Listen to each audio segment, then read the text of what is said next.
पांचवें बच्चे को ताराना शुरू कर दिया है किसी मेंबर साहब ने। इस नदी में पुल की सख्त जरूरत है।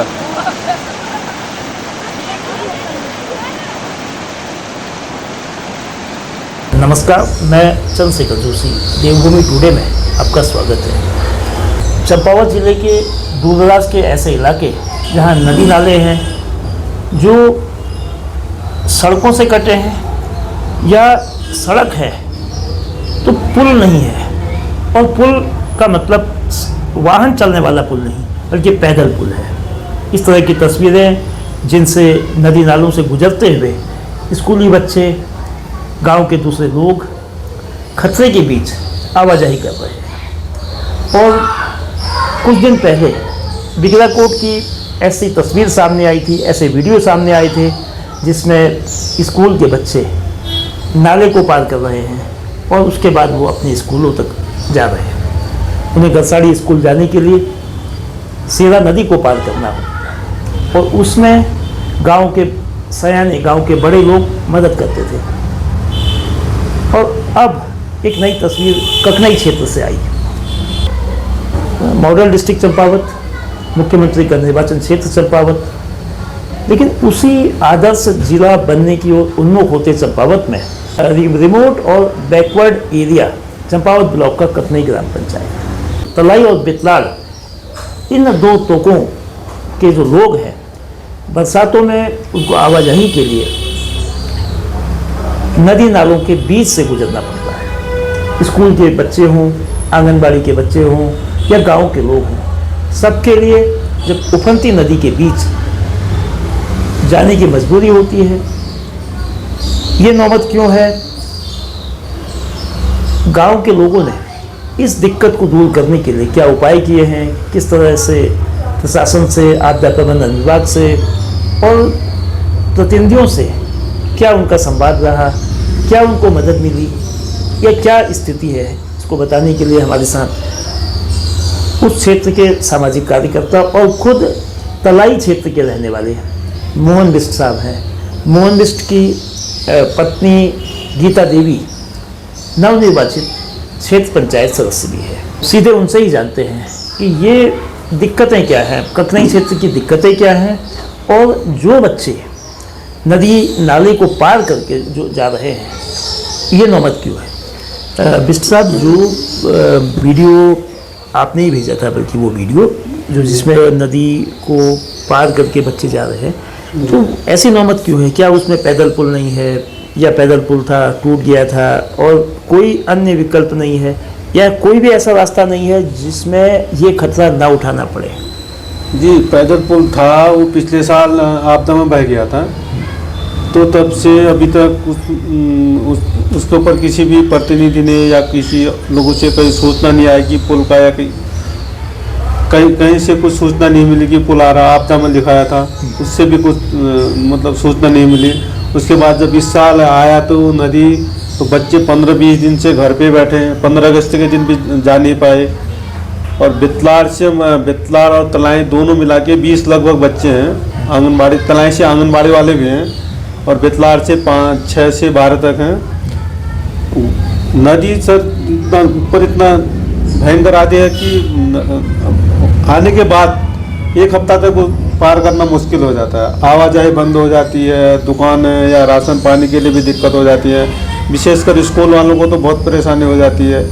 जो भी बच्चे स्कूल जाते हैं 15-20 दिन में एक बार जा पाते हैं, बहुत दिक्कत है। महिलाएं हैं। तो ये जो पैदल पुल है इसकी लंबाई कितनी है, कितना लंबा? लंबाई सर पिछले साल जब पहले बना था वो 16 मीटर था। अभी अगर ये बनेगा तो इस बार कुछ 1-2 मीटर बढ़ सकता है। तो खतरे से अगर वो बड़ा बनाना होगा, कुछ 2-3 मीटर तो बढ़ाना होगा। अच्छा, गांव के लोगों ने प्रशासन को या आपदा विभाग को या उच्च स्तर पर कहीं कोई इसके संबंध में जानकारी दी थी? आपदा में पूर्व क्षेत्र पंचायत ने बताया था कि आपदा में दिखवाया था करके, और सर सूचना ऐसा वहाँ से कुछ नहीं मिला हमें, तो ना आगे किसी ने कुछ आया। और छोटी मोटी समस्या तो हमने लिखा ही नहीं, पानी का या फिर कुछ बिजली का था, उसके लिए चलो थोड़ा लेट से भी हो जाता, कोई बात नहीं। जैसे बिजली का ये पुल का सर आवाजाही के लिए बहुत ज़रूरी है। ये बहुत इम्पोर्टेंट है कि किसी भी हालत इसको सब तीनों ग्राम सभा वाले बोल रहे कि पुल बनाओ, जैसे और कुछ काम तो बाद में हो जाएगा, सबसे पहले उनकी मांग है कि पुल ही बनाओ। ये जो पुल है, पुल टूट गया पिछले साल। हाँ जी सर। अब ये पुल टूटने के बाद से लोग खतरों के बीच जाते हैं बरसात में, तो स्कूल जाने वाले बच्चों को तो दिक्कत होती है। इसके अलावा गांव के लोगों को और समस्या क्या है? बीमार लोग, बुजुर्ग लोग, या जो और आने जाने वालों को कई लोग हैं, जैसे त्योहारों में इधर उधर जाने में तो वो लोग बंद हो जाते हैं, या कहीं किसी को दुख सुख लग गया। पिछले ये बगल ही कठौर में कोई एक्सपायर हो गई, लोग उधर वाले 15-20 परिवार वाले जा नहीं पाए। और मंदिर ये मेले लगते हैं, जैसे जन्माष्टमी को, ये रक्षाबंधन को मेले लगे, मेले में आवाजाही बंद हो जाती है, बच्चे या कोई ऐसे नहीं जा पाते हैं। और बाकी कुछ सामान लाना हो इधर उधर, उसके लिए बहुत दिक्कत है। सड़क दोनों क्षेत्र तनाई और बेतलार सड़क से भी वंचित हैं। अच्छा, कोई और रास्ता नहीं है? मतलब और कोई नदी को पार करके या पुल उसमें पुल हो तभी जाए? कोई रास्ता नहीं है सर। तो ये जो बेतलाड़ है, तलाई है और ग्राम पंचायत ककनई में आते हैं, ककनई ग्राम पंचायत और वो पूरा क्षेत्र बहुत बैकवर्ड, बहुत ही पिछड़ा माना जाता है विकास के नज़रिए से।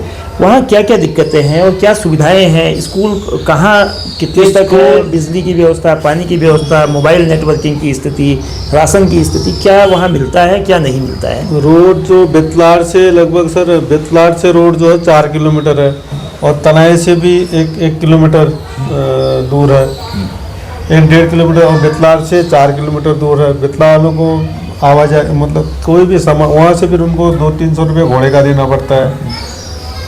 और वहाँ से कुछ लोग पलायन कर गए हैं, वो बोल रहे हैं कि अगर हमारे इधर रोड, बिजली, पानी सब ये पुल बन जाता है तो हम वापस गांव में आएंगे। 7-8 से ऊपर परिवार पलायन कर चुके हैं। तमाम पंचायत में चुनाव लड़ने वाले भी उस क्षेत्र में आए होंगे, तो ये समस्याएं गांव के लोगों ने उन प्रतिनिधियों के, खास तौर पे जिला पंचायत सदस्य या क्षेत्र पंचायत सदस्य या ग्राम पंचायत, उन लोगों से मांग रखी है? ऐसी मांग उधर अपने क्षेत्र से इधर सर परसों सुंदर बोरा जी भी आए थे, जो अभी जिला पंचायत सदस्य के देख रहे हैं। उनको भी पुल के बारे में बताया। वहाँ से लगभग 3 ग्राम सभा जो बोल रहे कि पुल ही बनाओ। परसों जो इधर उधर वाले मेन पुल के लिए सबसे पहली मांग पुल की रखी है। और स्कूलों की भी है, कुछ स्कूलों के बारे में भी बताया है सर को। कुछ स्कूलों की भी है, कुछ छोटे पानी की जिनको दिक्कत है उनका पानी का भी, कई परिवारों को पानी की भी दिक्कत है, उनका भी देखा है। तो अब आप खुद क्षेत्र पंचायत सदस्य गीता देवी के पति हैं, तो इस मांग को, इस मामले को, जो पैदल पुल का मामला है, क्षेत्र पंचायत की बैठक में, चूँकि वो बैठक 29 तारीख को शपथ के बाद 30 अगस्त को बैठक होगी, तो क्या इस मसले को प्रमुखता से क्षेत्र पंचायत सदस्य के द्वारा उठाया जाएगा? जी सर, मैंने वैसे उनको बताया भी है। परसों जब नामांकन थे तभी मैंने ब्लॉक प्रमुख जो तैयारी कर रहे थे उनको बोला था, अगर नदी आए हम नामांकन दिन में आ भी सकते हैं, नहीं भी आ सकते हैं। नदी का उस दिन तो 2 दिन तो मैं वैसे ही उनने बुलाया था, तो मैं नामांकन दिन के ही पहुँचाया जी नामांकन था, क्योंकि अगले दिन नदी तैरने जैसी नहीं थी। उस दिन कुछ कम हुई तो नामांकन हम आए उस दिन। अब मैंने उनको तब भी बोल रखा है कि पुल के लिए उन्हें आश्वासन तो दिया था कि हम पुल बना देंगे। अब देखो कल फर्स्ट मीटिंग में मैं अपनी तरफ से पुल की मांग रखने वाला हूँ। जी, बहुत धन्यवाद बिष्ट साहब। सब पढ़े सब बड़े, ये नारा जी कई दशकों से लगता रहा है। पढ़ने के लिए बच्चे लालायित हैं, लेकिन उनके सामने, उनके सम्मुख संकट ये है कि वो स्कूल तक पहुँचे कैसे। पैदल रास्ते हैं, रास्तों को पार करते हैं, लेकिन बरसात में जब नदी आती है, नाले आते हैं, तो पैदल पुल जैसी बेहद मामूली सी लगने वाली मांग, मामूली सी लगने वाली ज़रूरत पूरी नहीं होती है, तो वो खतरे के बीच जाते हैं। देखिए, पढ़े भी और सुरक्षित भी रहें, ये ज़रूरी है। इसके लिए कम से कम उनकी बुनियादी जो ज़रूरत है उसको पूरा किया जाना चाहिए। गाँव की जो दूसरी समस्याएं हैं, स्वास्थ्य की समस्या, शिक्षा की समस्या, और बेतलाड़ और तलाई दोनों गांव जो कतनी ग्राम पंचायत के अंतर्गत आते हैं सड़क से कटे हुए हैं, और सड़क नहीं होने से जो विकास वैसे ही दूर होता है। तो ऐसे में पुल भी बने, सड़क भी वहाँ पहुँचे, ताकि जो गाँवों से पलायन हो रहा है उसको रोका जा सके। और पलायन को रोकने का जो है ये केवल नारे में ना हो, ये ज़मीन में भी हो, और ज़मीन में तब होगा जब ज़मीनी स्थितियाँ लोगों के अनुकूल होंगी कि गांव के लोग रिवर्स माइग्रेशन की ओर बढ़ें। वो सुविधाओं के होने पर, विकास के होने पर, शिक्षा स्वास्थ्य जैसी जो बेसिक ज़रूरतें हैं उनके होने पर होगी। नए पंचायत प्रतिनिधि जब नई पारी शुरू करेंगे तो क्या विकास के इन मुद्दों तक उनकी नज़र जाएगी, क्या गांव विकास की किरणों से जगमगाएगा, इसको देखना होगा। बहुत धन्यवाद।